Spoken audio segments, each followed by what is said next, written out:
바로 앞 9절에서는 여호와 하나님을 향해 깨소서 깨소서 능력을 베푸소서라고 기도했습니다. 그리고 이제 17절에서는 예루살렘을 향해 깰지어다 깰지어다 일어설지어다 라고 외치고 있습니다. 지금 예루살렘은 여호와의 손에서 그의 분노의 잔을 마신 상태입니다. 그래서 비틀거리며 헤매고 있습니다. 여기서 분노의 잔은 하나님의 심판을 의미합니다. 예수님께서 겟세마네의 기도에서 언급하신 진노의 잔과 같은 것입니다.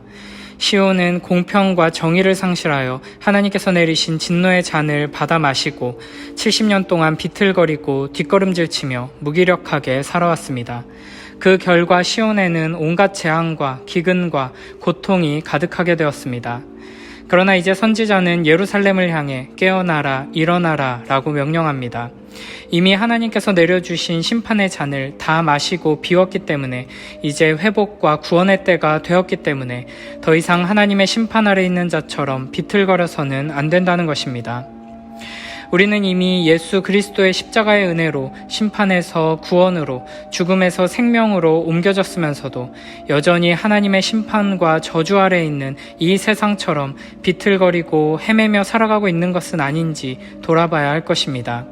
하나님께서는 잠들어 있는 우리를 깨우시기 위해 비틀거리며 넘어져 있는 우리를 일으키시기 위해 선지자를 통해 하나님의 말씀을 통해 계속해서 깨어나라 일어서라 말씀하십니다.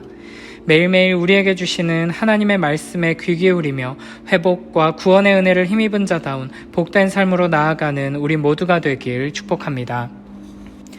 18절에서는 진노의 잔을 마신 시온에는 미래를 인도할 자가 없고 시온을 하나님께로 이끌어갈 지도자가 태어나거나 양육되지 못했음을 말씀하십니다.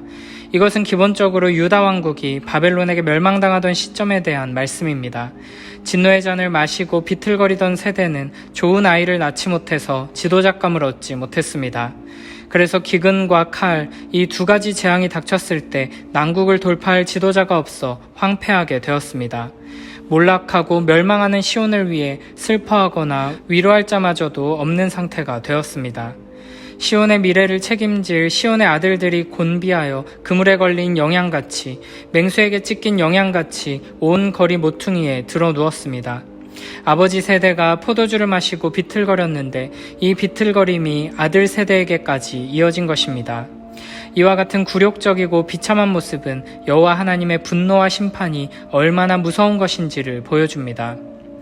그러나 이제 하나님의 심판과 저주가 끝나고 회복과 구원의 메시지가 선포되었음에도 불구하고 시온은 아직도 하나님의 위로와 은혜를 믿음으로 받지 못하고 비틀거리고 있는 것입니다. 그래서 21절에서는 시온을 향해 너 곤고하며 포도주가 아니라도 취한 자여 이 말을 들으라 라고 말씀하십니다. 우리가 죄와 비참의 상태에서 회복되기 위해서는 우리에게 주시는 하나님의 말씀에 귀 기울이고 그 위로와 회복의 말씀, 구원과 은혜의 말씀을 듣고 또 들어야 합니다. 22절, 23절에서는 이렇게 말씀하십니다. 내 주 여호와 그의 백성의 억울함을 풀어주시는 내 하나님이 이같이 말씀하시되 보라 내가 비틀거름치게 하는 잔 곧 나의 분노의 큰 잔을 내 손에서 거두어서 내가 다시는 마시지 못하게 하고 그 잔을 너를 괴롭게 하던 자들의 손에 두리라. 그들은 일찍이 내게 이르기를 엎드리라 우리가 넘어가리라 하던 자들이라. 너를 넘어가려는 그들에게 내가 내 허리를 땅과 같게 길거리와 같게 하였느니라 하시니라. 아멘. 여호와 하나님께서는 우리를 비틀거리고 넘어지게 만들었던 분노의 큰 잔을 이제 거두어 가시고 다시는 마시지 못하게 하실 것입니다. 하나님께서 우리에게 진노의 잔을 마시게 하신 이유는 우리를 완전히 넘어뜨리고 멸망시키기 위함이 아니라 우리 안에 죄악된 것들을 제거하시고 더럽고 악한 것들을 고치시기 위함이었기 때문입니다. 그리고 그 분노의 잔을 시온을 괴롭게 하던 자들의 손에 쥐어주실 것입니다. 그들은 일찍이 시온에게 엎드리라 우리가 넘어가리라 라고 말했던 자들입니다. 그때 시온은 자신을 밟고 넘어가려는 그들에게 허리를 펴서 땅과 같게 길거리와 같게 해주었습니다. 그러나 이제는 그들이 진노의 잔을 마셔 넘어지게 될 것이고 시온은 기쁨과 만족의 잔을 마시게 될 것입니다. 하나님께서 우리에게 깰지어다, 일어설지어다 라고 말씀하시는 것은 우리가 참으로 진노와 저주의 잔을 다 마셨기 때문이 아닙니다. 이스라엘이 하나님께서 정하신 대로 70년간의 포로 생활을 겪었지만 그렇다고 해서 그것이 하나님 앞에 지은 죄에 대한 모든 대가를 치룬 것은 아니기 때문입니다.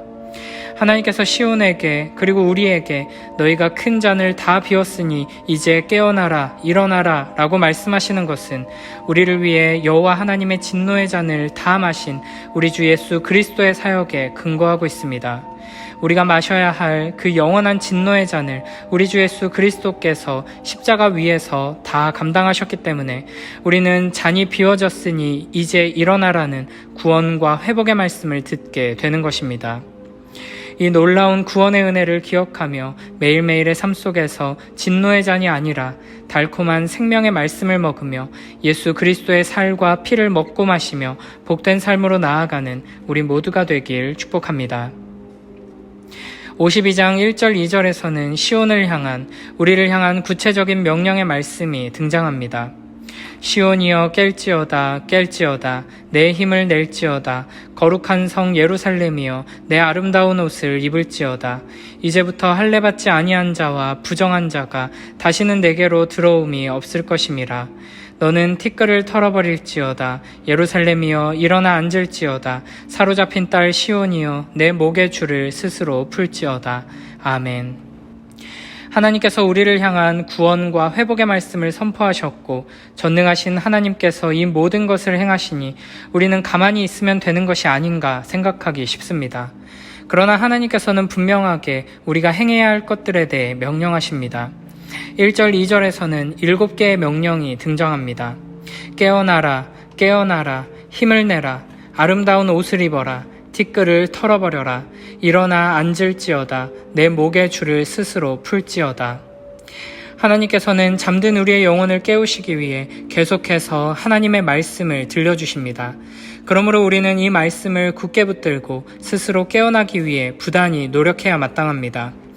하나님께서 주시는 그 힘으로 하나님을 굳게 붙들고 의지하기 위해 힘써야 하는 것입니다. 우리가 입고 있던 죄악의 옷, 부패하고 타락한 그 더러운 옷을 벗어버리고 예수 그리스도로 말미암는 거룩하고 의로운 옷을 입기 위해 힘써야 합니다. 이 거룩한 의의 옷을 우리에게 주시는 것은 은혜요 선물이지만 이 옷을 입는 일은 우리가 해야 하는 순종이며 노력이라는 것을 잊지 말아야 합니다. 또한 티끌을 털어버리라고 말씀하시는데 우리는 이미 예수 그리스도로 말미암아 의로운 자가 되었고 죄가 깨끗하게 씻어졌지만 여전히 죄악으로 가득한 세상 속을 살아가고 있습니다. 그리고 우리 안에는 여전히 죄악된 본성이 남아 있습니다. 그러므로 한 번 받은 구원으로 모든 문제가 해결된 것이 아니고 이 구원의 은혜를 매일매일 굳게 붙들고 이 더러운 세상 속에서 깨끗하고 거룩한 자로 살기 위해 힘써야 하는 것입니다. 일어나 앉으라는 것은 더러운 티끌 속에 앉아있지 말고 영광의 보좌에 앉으라는 것입니다. 이 세상은 영광의 보좌에서 내려와 티끌에 앉아야겠지만 하나님의 백성들은 반대로 티끌에서 일어나 거룩한 보좌에 주님 곁에 앉아야 합니다. 이것이 바로 우리를 일으키셔서 자신의 영광을 우리와 함께 나누시려는 하나님의 계획입니다. 내 목의 줄을 스스로 풀라는 것은 우리 힘으로 이 죄악의 굴레를 벗어나라는 것이 아니라 하나님께서 이미 승리하신 그 승리를 믿음으로 붙들고 삶 속에서 누리며 살아가라는 것입니다. 우리는 악한 원수 마귀의 노예로서 결박되어 있었습니다. 죄의 사슬이 우리의 손과 발을, 목과 온몸을 꽁꽁 묶고 있었습니다.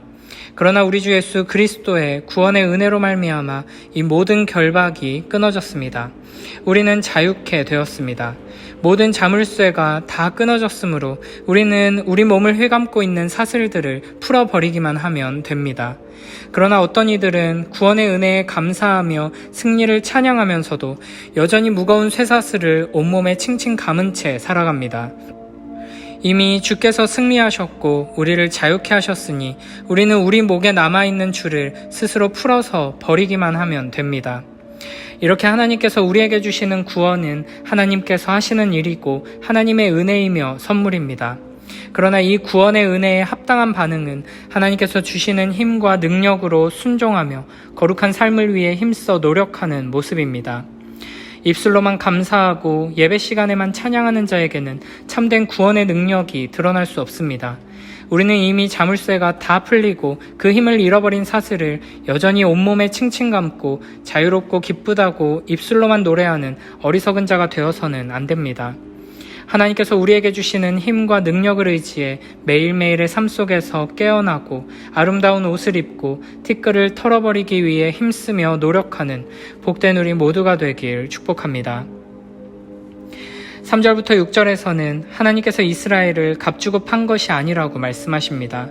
이스라엘을 징계하시고 연단하시기 위해 이방 나라의 손에 맡기셨다는 것입니다. 그러므로 이제 하나님의 때가 되었으니 하나님께서는 이스라엘을 다시 돌아오게 하실 것이고 회복시키실 것입니다. 그리고 하나님의 뜻과 계획을 벗어나 악하게 행하는 원수들은 하나님의 심판 아래 놓이게 될 것입니다. 여호와께서는 당신의 백성 이스라엘을 관할하는 자들이 떠들며 당신의 이름을 항상 종일토록 더럽히는 사태를 좌시하지 않으실 것입니다. 내 하나님은 죽었다. 내 하나님은 아수르의 신들보다 바벨론의 신들보다 열등하다는 모욕을 들으신 하나님께서는 당신의 명예를 회복하기로 작정하십니다. 그래서 6절에서는 이 대적자들에 대한 하나님의 심판이 집행될 것임을 말씀하십니다. 여호와께서 이와 같이 말씀하시되 너희가 값없이 팔렸으니 돈 없이 속량되리라. 주 여호와께서 이와 같이 말씀하시되 내 백성이 전에 애굽에 내려가서 거기에 거류하였고 아수르인은 공연히 그들을 압박하였도다. 그러므로 이제 여호와께서 말씀하시되 내 백성이 까닭없이 잡혀갔으니 내가 여기서 어떻게 하랴. 여호와께서 말씀하시되 그들을 관할하는 자들이 떠들며 내 이름을 항상 종일토록 더럽히도다. 그러므로 내 백성은 내 이름을 알리라. 그러므로 그 날에는 그들이 이 말을 하는 자가 나인 줄 알리라. 내가 여기 있느니라. 아멘. 하나님께서 하나님의 백성을 압제하던 자들, 하나님을 대적하던 자들을 치시는 모습을 본 이스라엘 백성들은 하나님께서 이스라엘과 언약을 맺으셨을 때 알려주신 그 이름, 여호와 하나님의 이름을 생각하게 될 것입니다. 아수르와 바벨론 같은 강대국들의 멸망에는 이스라엘을 구원하시려고 심판하신 여호와 하나님의 계획하심과 역사하심이 있다는 것을 깨닫게 될 것입니다. 7절부터 10절은 바벨론에서 약속의 땅으로 돌아오는 장면을 묘사합니다. 좋은 소식을 전하며 평화를 공포하며 복된 소식을 가져오며 구원을 공포하며 시온을 향하여 이르기를 내 하나님이 통치하신다 하는 자의 산을 넘는 발이 어찌 그리 아름다운가. 내 파수꾼들의 소리로다. 그들이 소리를 높여 일제히 노래하니 이는 여호와께서 시온으로 돌아오실 때 그들의 눈이 마주보리로다. 너 예루살렘의 황폐한 곳들아 기쁜 소리를 내어 함께 노래할지어다. 이는 여호와께서 그의 백성을 위로하셨고 예루살렘을 구속하셨음이라. 여호와께서 열방의 목전에서 그의 거룩한 팔을 나타내셨으므로 땅끝까지도 모두 우리 하나님의 구원을 보았도다. 아멘. 여기서는 출바벨론의 귀환을 마치 제2의 출애굽인 것처럼 묘사합니다. 출애굽 때 레위인들이 성막을 메고 선두에 서서 광야를 행진했듯이 이번에도 거룩한 기구를 메는 자들이 포로 귀환 대열을 인도합니다. 7절은 바벨론에서 들려오는 좋은 소식이 산을 넘어 예루살렘에 도착하는 과정을 묘사합니다. 복된 소식의 내용은 시온의 평화와 구원이 임했다는 것입니다. 좋은 소식을 전하는 예언자의 발이 아름다운 발이라고 찬양되는 이유는 시온이 정말 오랫동안 간절히 기다리는 소식을 전하기 때문입니다. 내 하나님이 통치하신다 라는 말을 직역하면 내 하나님이 왕이 되셨다 라고 할 수 있습니다. 그동안 버려졌던 시온이 그토록 바라던 기쁜 소식입니다. 이 소식을 들은 시온의 파수꾼들은 소리를 높여 일제히 노래합니다. 9절에서는 예루살렘의 황폐한 곳들을 불러 파수꾼들의 기쁨에 동참하라고 말합니다. 10절은 시온을 위한 하나님의 위로와 구원을 온 세상이 다 보았다고 말합니다.